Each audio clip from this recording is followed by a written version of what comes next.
G'day everyone, I'm Jason Roberts, culinary expert, TV host, author, father, husband and friend.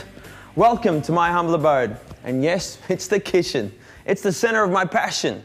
Now I tell you what, the basis to all good food preparation doesn't just start with really fresh, sensational seasonal produce, but also having the right tools. Check out the new line of iCook knives, known for comfort, quality, durability, and designed to last you a lifetime. Now here we have the utility knife, good for lots of little jobs, boning joints of meat. Here we have the paring knife, peeling garlic, taking the eyes out of potatoes, taking that core out of the tomato. Then we have the slicer. I love this one. It's good for slicing bread, tomatoes, taking the skin off a pineapple. And here we have the knife of knives, the chef's knife, good for big jobs, filleting a fish, cutting a big joint of meat, carving a joint of meat. It's just awesome. And then the santoku. Check out this hollowed ground edge, good for easy release. Lots of vegetable dishes are done with this knife. And there we have the set of iCook knives.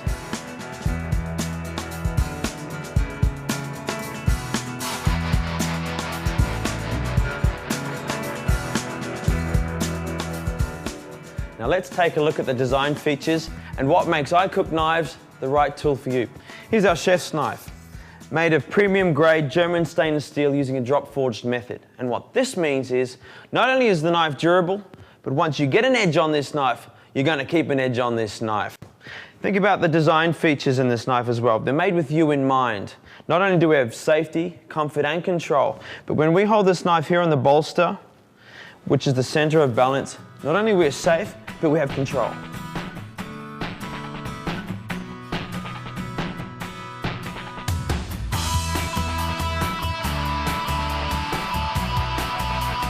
Alright guys, now it's down to knife safety, the serious stuff.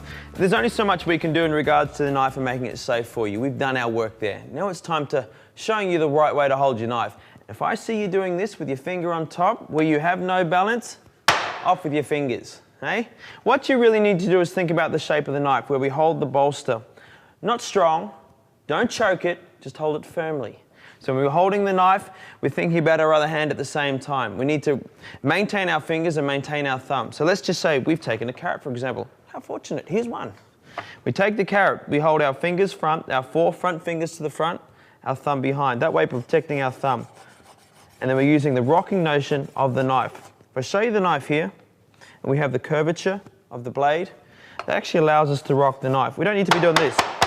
You know when you see the movies and the television, you see chefs doing this? It doesn't happen. You need to actually think about your fingers. Finger front, thumb behind, and using the rocking notion of the knife to get those really thin slices. I mean, to me, this is part of cooking. This is why I'm passionate about the food, is because nice clean cuts make for nice clean food.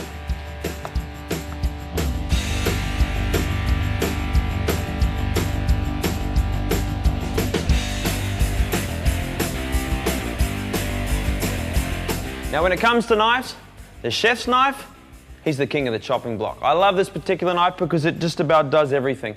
The big jobs and the small jobs. Everything from cutting a pumpkin to cutting some cheese to slicing herbs, filleting a fish, filleting a piece of beef. It really is a wonderful knife. Check this out. It's as simple as having a sharp blade slicing straight through. Here we are just filleting a piece of pepper. Rolling your knife around just to remove the pith and the seeds all in one go. And the idea is that we can take that, let's say we have a stir fry, we want some thin battens, and because of the rocking edge of the knife, we rock it backwards and forwards. Now you can see it's actually my wrist doing all the work and not so much the shoulder and the elbow. All right. Okay, we've got some cheese. Friends are coming over for a cheese plate. It's a matter of pulling out the big chef's knife, straight through. There you go, just topping that off. The little jobs, the herbs. Get rid of the edge. Now the idea with herbs and things like this is you're actually chopping the herbs, you're not mincing and bruising the herbs. There's nothing worse than getting a beautiful bunch of fresh herbs and then you bruise and mash them and then they may smell like grass rather than herbs.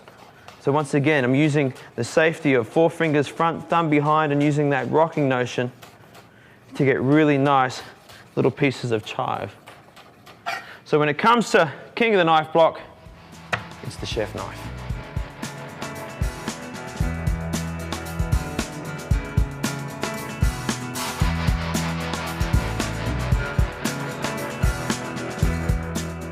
Let me introduce you to the santoku. It's our East meets West knife.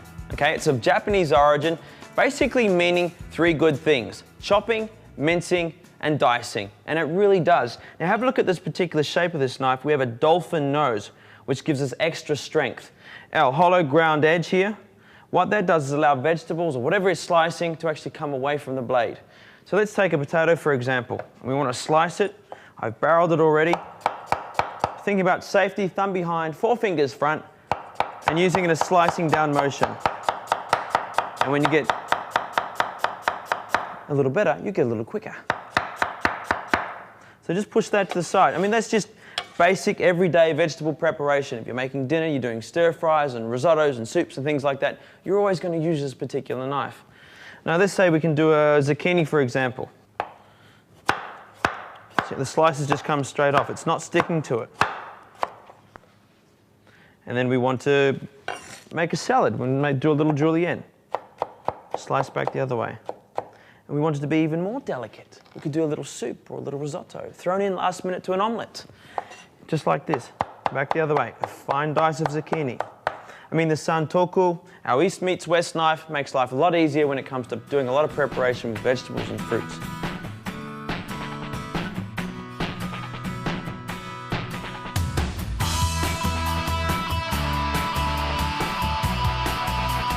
And here we have the petty knife, a good all-round utility knife. Now I love this particular one, especially when it comes to butchery, so cutting things away from the bone. Let's say we've got the chicken here, for example. So we'd take the knife and using the sharp face of the blade, and we can also use the tip of the knife to actually get that little extra oyster right there behind the bone. Every chef loves that little oyster part. And then taking it, there you have the Maryland. We break that piece of chicken in half, then you have the drumstick, then you have the thigh. Now this is what I really like about this particular knife. It's the sharp nose where I can actually debone the thigh itself. Obviously a lot easier when it comes to feeding the children. You can take the bone out. You don't have to worry about them choking on it. Simple. Meat-free bone. There you have your thigh. Then it's a matter of taking the breast off. So we start here. Now there's a center piece here. It's called the breastplate. We run the knife right along that, down, and then we run along the rib cage. And the knife basically follows the contour of the chicken. And we separate the bone there with ease. Then if we wanted to trim that up even further, we wanted to French the bone, for example, we would take it here, we would separate through that joint. We could take the knife here and basically just trim the bone, just to clean it of all the meat. It's basically just refining the dish itself. Then within the same context, think about filleting a piece of beef or trimming the sinew off something. Because of the sharp nose on it, we can get under the sinew and holding it up at a 25-degree angle and just working along with the knife. It really is a good all-round knife for preparing a lot of meats and doing a lot of butchery.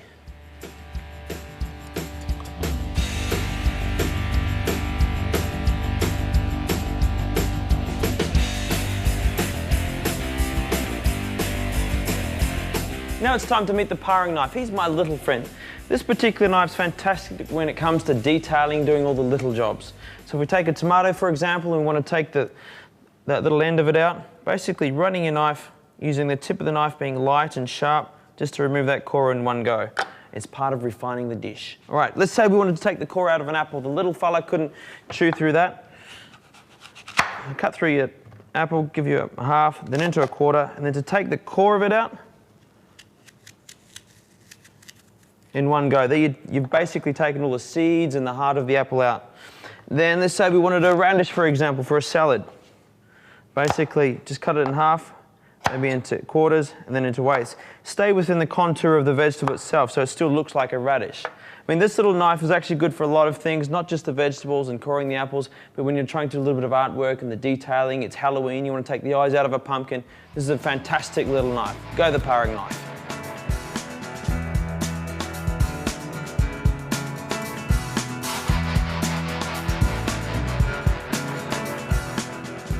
Now when it comes to knives, I feel the slicer, he's the unsung hero. He doesn't get used enough.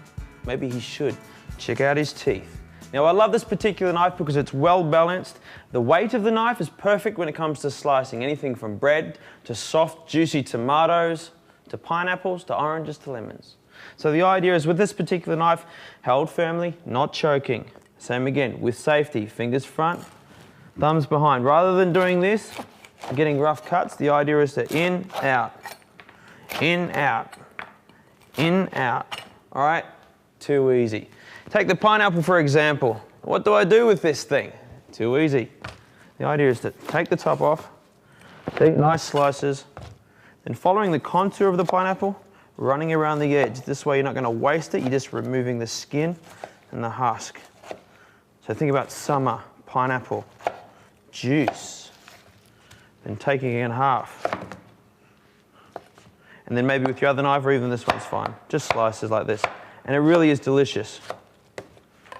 Bye-bye. So the pineapple just onto your plate like that. And then tomato, for example.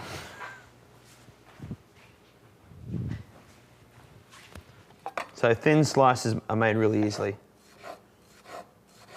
I could even do it with my eyes closed.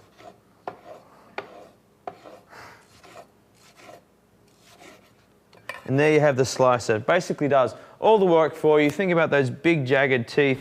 Be careful, make sure you're safe.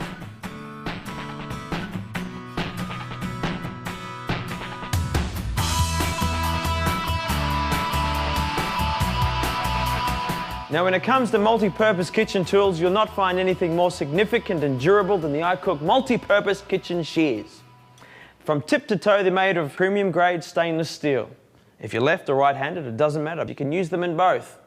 They're used for multiple of purposes. Everything from cutting meat and bones, opening a bottle, cracking nuts, cutting and stripping wire, opening a jar. Use it as a screwdriver or a pry tool. Tip and pry tool are magnetic. And even cleaning's easy. It's just a matter of pulling them apart, separating them, throw them in the dishwasher or wash them by hand. The iCook multi-purpose kitchen shears are multi-purpose, multi-use.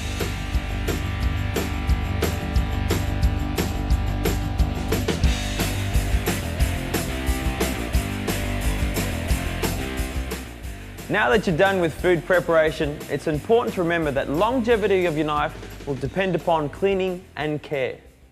So when you're cleaning your knife, make sure it's only ever done by hand, using the dish drops liquid of course. Never ever stick your knives in a dishwasher. This will only dull them, water being an abrasive, and never leave them sitting in a kitchen sink. It's an accident waiting to happen. So after you've dried them, just replace them back in the knife block or the resting tray. So all this will just ensure longevity of your knives. To use the iCook knife sharpener, open it, place your hand firmly on the cover, then place the knife on the bottom slot and pull the knife back toward you. About 5 passes over the ceramic sharpening wheel will sharpen the knife blades. Remember not to sharpen the serrated slicer knife. The multi-purpose shears can be sharpened easily as well, using the same process on the upper section. Using the sharpener will promise peak performance. iCook. Cook healthier, live better.